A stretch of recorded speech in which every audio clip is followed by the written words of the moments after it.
ఓరుగల్లును clean సిటీగా మారుస్తామన్న అధికారుల మాటలు నీటి మీద రాతలుగా మారాయి. కోట్లు విలువ చేసే బల్దియా స్థలాల్ని నిర్లక్ష్యం చేస్తున్నారు. వాటిని పట్టించుకోకుండా వదిలేయడంతో అక్కడ వ్యర్థాలు నిండి మురికి కూపాలుగా దర్శనమిస్తున్నాయి.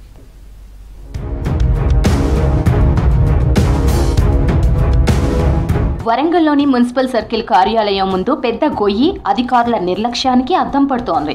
గ్రేటర్ వరంగల్ మున్సిపల్ కార్పొరేషన్ కు స్థలాలున్నాయి. కొన్ని చోట్ల ప్రజల అవసరాలకు అనుగుణంగా కార్యాలయాలు నిర్మించాలని, మరికొన్ని చోట్ల మల్టీ లెవెల్ కమర్షియల్ కాంప్లెక్స్లు కట్టాలని ప్లాన్లు వేశారు.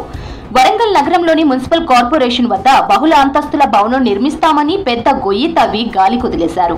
హన్మకొండలోని పాత మున్సిపాలిటీ భవనం స్థలంలో కమర్షియల్ కాంప్లెక్స్ నిర్మాణం చేయడం వల్ల కార్పొరేషన్ కు భారీగా ఆదాయం సమకూరడంతో పాటు ట్రాఫిక్ పార్కింగ్ సమస్యలకు కొంత పరిష్కారం లభిస్తుందని 2 దశాబ్దాల కింద అధికారులు అంచనా వేశారు. కమర్షియల్ కాంప్లెక్స్ల నిర్మాణాన్ని జీడబ్ల్యూఎంసీ పాలకవర్గం అధికారులు పట్టించుకోకపోవడంతో స్థలాలు ఖాళీగా దర్శనమిస్తున్నాయి. వర్షాలు కురిస్తే వరద నీరు, మురికి నీరు చేరి దుర్వాసన వెదజల్లుతోంది. ఇలాంటి ఓపెన్ ల్యాండ్లు, మున్సిపాలిటీ సంబంధించినటువంటి ఓపెన్ ల్యాండ్లు ఈ సిటీలో చాలా ఉన్నప్పటికీ కూడా వీటి మున్సిపాలిటీ అధికారులు కానీ, టౌన్ ప్లానింగ్ అధికారులు కానీ ఎవరు కూడా దీన్ని సరిగ్గా ఉపయోగకరంగా తీసుకురాకపోవడం వల్ల ప్రజలకు చాలా ఇబ్బందులు జరుగుతూ ఉన్నాయి. నగర పౌరులుగా మా విజ్ఞప్తి ఏంటంటే అధికారులకి ఇటువంటి ఖాళీగా ఉన్నటువంటి ప్రాంతాలని, ప్లాట్లని, ఓపెన్ ప్లాట్లు అన్ని కూడా మీరు దాన్ని ఉపయోగంగా ప్రజలకు ఏదో రకంగా ఉపయోగకరంగా ఉండేటట్టు, లేదా కనీసం ఉపయోగం లేనప్పుడు కూడా కనీసం దాన్ని నీట్గా క్లీన్గా పెట్టేటట్టు అన్న ప్రయత్నం చేయండి. రెండో రాజధానిగా విస్తరిస్తున్న వరంగల్ నగరంలో జాతీయ, అంతర్జాతీయ స్థాయి షాపింగ్ మాళ్లు, సినిమా థియేటర్లు, హోటళ్లు, బహుళ అంతస్తుల భవనాలు వెలుస్తున్నా సరైన పార్కింగ్ వ్యవస్థ లేకపోవడంతో వాహనాల రాకపోకలకు తీవ్ర ఇబ్బంది కలుగుతోంది. 2004లో ఇక్కడ multi level commercial parking complex నిర్మించాలని తీర్మానించారు. రాజీవ్ నగర బాటలో భాగంగా అప్పటి సీఎం వైఎస్ రాజశేఖర్ రెడ్డి 2005లో షాపింగ్ కాంప్లెక్స్ కు శంకుస్థాపన చేశారు. 2012లో కూడా మరోమారు 5 అంతస్తుల multi level parking commercial complex నిర్మాణానికి పబ్లిక్ ప్రైవేట్ పార్ట్నర్షిప్ పద్ధతిలో టెండర్లు పిలిచారు. కానీ ఆ కాంప్లెక్స్ నిర్మాణం కార్యరూపం దాల్చలేదు. 2 దశాబ్దాల కాలంగా 6000 గజాల స్థలం నిరుపయోగంగా పడి ఉంది. సుమారుగా 650 కోట్ల 12 లక్షల రూపాయల ఆదాయం ఉన్న ఈ గ్రేటర్ వరంగల్లో కానీ మున్సిపాలిటీ ఆఫీసులు, గెస్ట్ హౌజులు, ఆస్తులు మాత్రం చెత్తతో పెరిగిపోయిన పరిస్థితి ఉంది.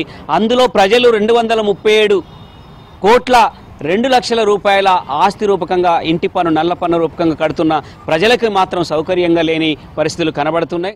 హన్మకొండ పబ్లిక్ గార్డెన్ సమీపంలో బల్దియా గెస్ట్ హౌస్ ఉంది. గెస్ట్ హౌస్ శిథిలావస్థకు చేరింది. హోటల్ నిర్మించేందుకు 2005లో శంకుస్థాపన చేసినా కార్యరూపం దాల్చలేదు.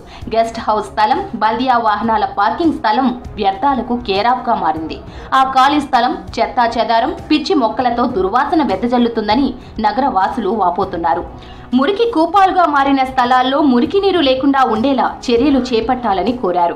ప్రజలకు ఈరోజు సూక్తులు చెప్పేటువంటి అధికారులు తమ చుట్టూ ఉండేటువంటి కార్యాలయాలలో మీరెందుకు పరిసరాలని శుభ్రంగా ఉంచట్లేదు, వాటికి మీ బాధ్యత కాదా అనేటువంటిది మేము అడుగుతా ఉన్నాం. కాబట్టి మేము డిమాండ్ కూడా చేస్తున్నాం.